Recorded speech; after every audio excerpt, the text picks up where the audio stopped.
전주시가 노후 산단의 용도 변경을 추진하고 있습니다. 토지주는 수십억 원대의 시세 차익을 얻을 수 있어 특혜 논란이 일고 있습니다. 혁신도시 개발을 마무리 지은 LH가 개발 이익이 1,000억 원에 육박할 것으로 알려지고 있습니다. 지역 환원 대책이 시급합니다. 민주, 국민의당 호남 경선이 문재인, 안철수 압승으로 마무리됐습니다. 도민들의 정권 교체 열망이 무난 구도로 수렴됐다는 분석입니다. 여러분 안녕하십니까? 전북권 뉴스입니다. 전주시가 노후 산업단지 재개발을 추진합니다. 산업용지의 용도를 바꿔 공공주택을 짓는 방식인데 특혜 논란이 일고 있습니다. 전주시의 방식대로라면 토지주는 가만히 앉아서 수십억 원의 시세 차익을 얻을 수 있습니다. 이경희 기자가 보도합니다. 50여 년 전인 지난 69년에 준공된 전주 팔복동 제1산업단지. 전주시는 이곳에 신혼부부와 사회초년생을 위한 소규모 공공주택을 짓겠다며 토지주들을 상대로 공모를 했습니다. 산업용지로 묶여있는 토지 용도를 상업시설이 가능하도록 변경해주고 대신 토지 일부를 기부 체납받아 공공주택을 짓겠다는 겁니다. 옛 코카콜라 공장이 있던 5만 7천여 제곱미터의 땅을 가진 A업체가 최종 선정돼 승인을 앞두고 있습니다. 공장만 지을 수 있는 땅을 지원시설 용지, 예를 들면 토지주가 문화묘 집회시설, 자동차 관련 시설, 판매시설, 근린생활 등을 시설을 할 수 있게끔. 하지만 용도 변경으로 인한 혜택이 너무 크다는 지적이 제기되고 있습니다. 전주시와 업체가 감정평가법인에 의뢰한 결과 해당 부지의 감정가는 173억 원가량. 하지만 용도를 변경하면 감정가는 298억 원으로 1.7배가량 뜁니다. 법적으로 차액의 절반 이상은 도에 기부 체납하도록 돼 있어 업체는 12,000여 제곱미터의 땅은 기부하고 나머지 부지에는 예식장과 자동차 판매 시설을 만들 예정입니다. 용도 변경만으로 가만히 앉아서 50억 원가량의 시세 차익을 보는 데다 개발로 인한 이익까지 감안하면 엄청난 특혜인 셈입니다. 부동산 소유자에게 막대한 이익을 남기게 되는 결과로 이어집니다. 이것이 주변 부동산 소유하고 있는 주민들과 기업들에게 형평성을 담보하고 있는가? 공공주택을 늘린다는 취지는 좋지만 꼭 특정 업체에 특혜를 주는 방식이어야 하는지는 의문입니다. MBC 뉴스 이경입니다. 오늘 오후 1시 40분쯤 익산시 삼기면의 한 육가공 공장에서 불이 나 인명피해는 없었지만 공장 내부 870여 제곱미터를 태워 소방서 추산 1억여 원의 재산 피해를 냈습니다. 불이 나자 소방차 20여 대가 긴급 출동했으며 소방당국은 소각 작업을 하다 불길이 공장에 옮겨붙어 화재가 난 것으로 보고 있습니다.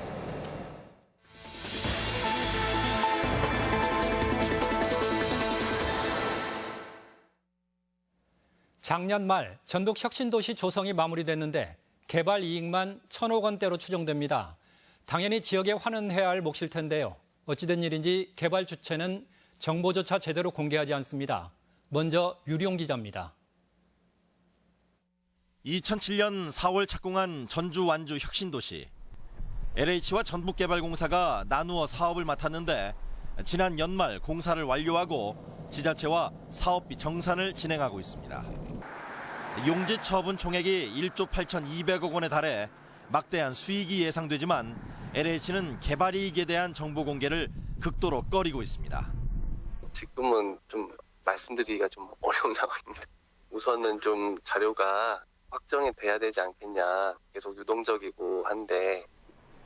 정보 공개를 꺼리는 이유는 뭘까? 혁신도시 사업으로 인한 개발 이익이 1,000억 원대 육박하기 때문입니다. 사업비 정산을 진행 중인 완주군에 따르면 현재까지 신고된 개발 이익만 713억 원에 달합니다. 713억 원을 신고를 해왔습니다. 개발 이익 신고 액수가 적정한 액수인지 우리가 검토를 해보기 위해서 용역 중에 있습니다. 통상 인건비, 관리비 등 각종 비용을 높게 신고하는 것을 감안할 때 최종 개발 이익은 이를 크게 웃돌 전망입니다. 혁신도시가 황금알을 낳는 거위가 된 것은 상당수 용지를 최고가 경쟁 입찰로 판매한 반면 공공시설 투자는 미흡했기 때문입니다. 더 투자를 했어도 됐거든요. 쓸 수가 있는데 이제 지자체에서 요구했을 때나 해주고 그렇지 않으면 안 해주고 자기들 이득으로 잡는 것 같아요. 유례 없는 막대한 수익이 예상되는 혁신도시. 개발 이익을 지역에 환원시킬 대책 마련이 시급해 보입니다. MBC 뉴스 유룡입니다. 그런데 개발 이익의 지역 환수 비율은 현행 법으로는 고작 10% 남짓에 불과합니다. 공기업의 자발적인 환원이 필요한데 침묵하는 LH공사의 태도는 석연치 않습니다.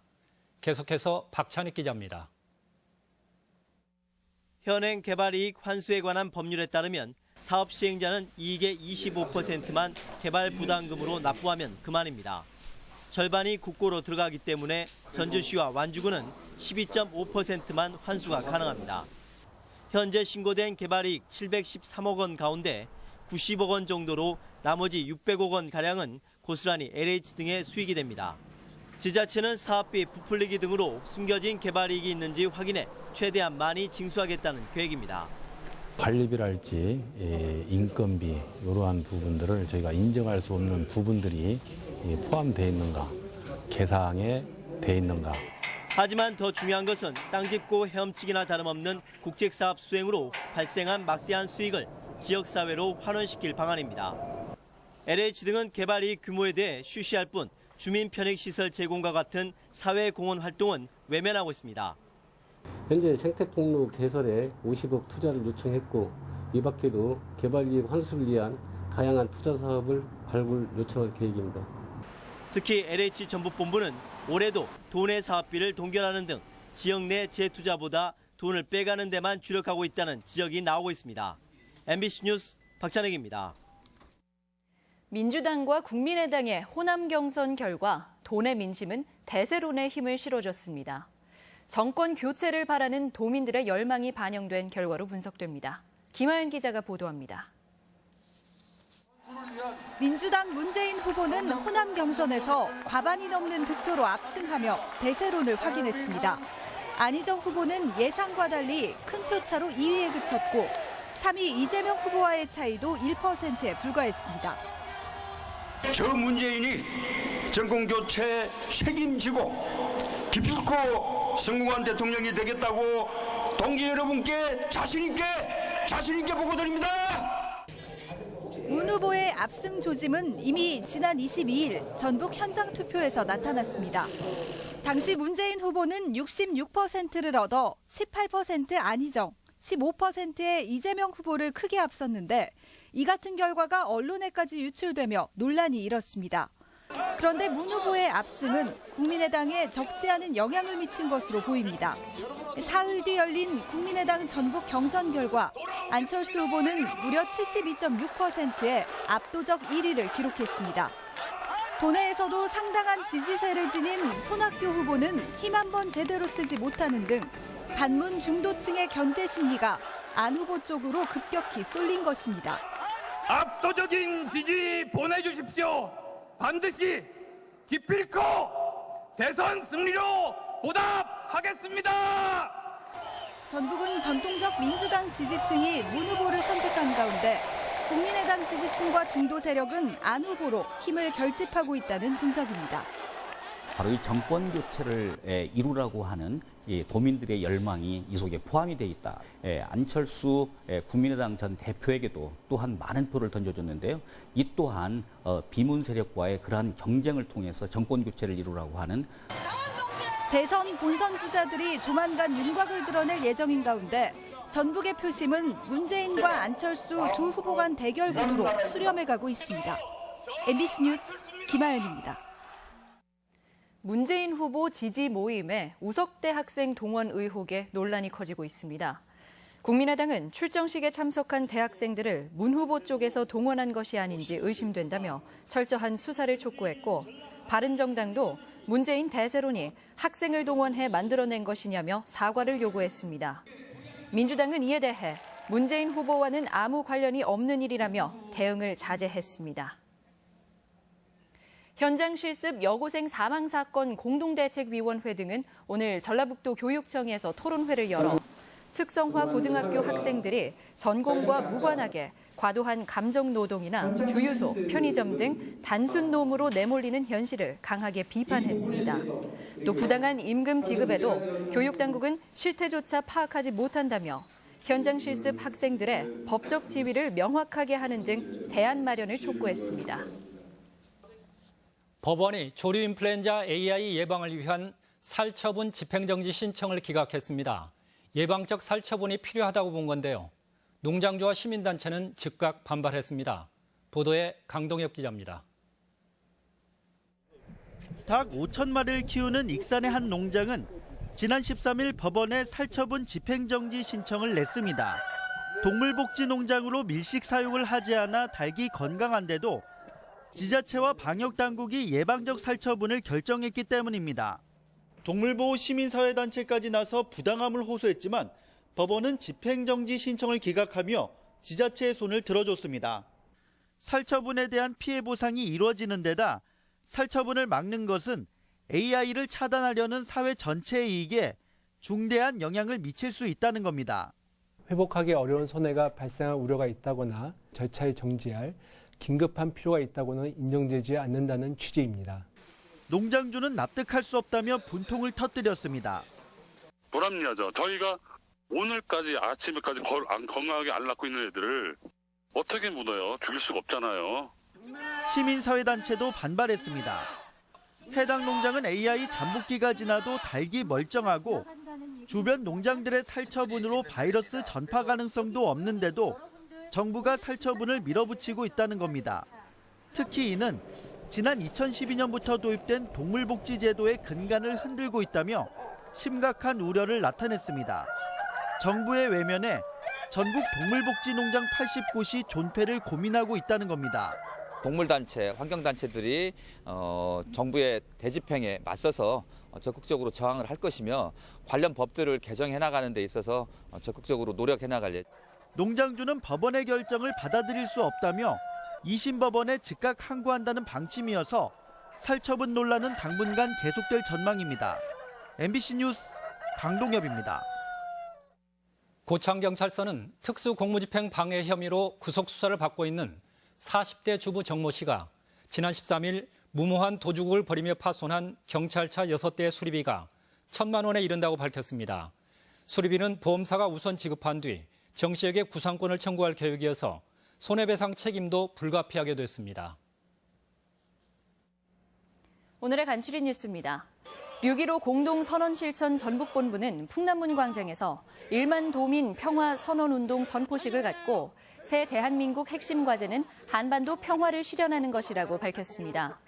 이들은 7.4 남북 공동성명과 6.15 공동선언을 계승해 개성공단 가동 등 각종 교류를 재개해야 한다고 주장했습니다.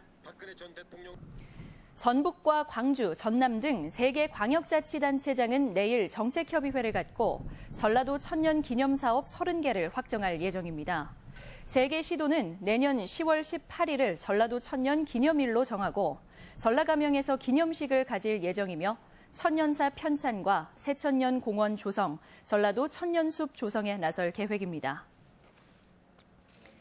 개그맨 김병만 씨가 전라북도 홍보대사로 위촉됐습니다. 완주가 고향인 김 씨는 5월과 6월 잇따라 열리는 피파 U20 월드컵과 무주 세계 태권도 선수권 대회를 홍보하고 전북 방문의 해를 맞아 관광객 3,500만 명 유치에 힘을 보탤 계획입니다. 전주시는 오늘 7개 기업과 업무 협약을 맺고 드론 축구공을 매월 200개 이상 판매한다는 목표로 생산과 유통에 나섭니다. 시는 세계 최초로 드론 축구를 개발해 축구단을 창단했으며 지난달에는 국내 최대 규모의 서울 국제스포츠 레저 산업전에서 시범 경기를 선보였습니다. 간추린 뉴스였습니다. 무주경찰서는 부모와 말다툼을 벌이다 말리던 여동생을 흉기를 휘둘러 숨지게 한 47살 황모 씨에 대해 살인 혐의로 구속영장을 신청했습니다. 황 씨는 어제 오전 7시쯤 무주읍의 한 가정집에서 생활비를 달라며 아버지와 말다툼을 벌이다 말리던 31살 여동생을 살해한 혐의입니다. 전주지방법원은 상온 상태로 축산물을 운반해 축산물 위생관리법 위반 혐의로 기소된 마트 직원 45살 김모 씨에게 징역 1년에 집행유예 2년을 선고했습니다. 김 씨는 지난해 6월 탑차를 예능하지 않은 채 상온에서 18차례에 걸쳐 학교 급식소에 돼지고기와 소고기 등을 납품한 혐의입니다. 전북 교육 정책에 대해 학생과 학부모보다는 교직원들의 만족도가 상대적으로 낮게 나타났습니다. 도교육청이 초중고생과 학부모, 교직원 14,000여 명을 대상으로 지난해 교육정책 만족도를 조사한 결과 종합 만족도는 10점 만점에 7.7점을 기록했습니다. 학생 만족도는 7.88점으로 가장 높은 반면 교직원은 7.46점으로 가장 낮았으며 교직원들은 진로 진학 교육 정책에 가장 큰 불만을 나타냈습니다. 지금까지 전북권 뉴스였습니다.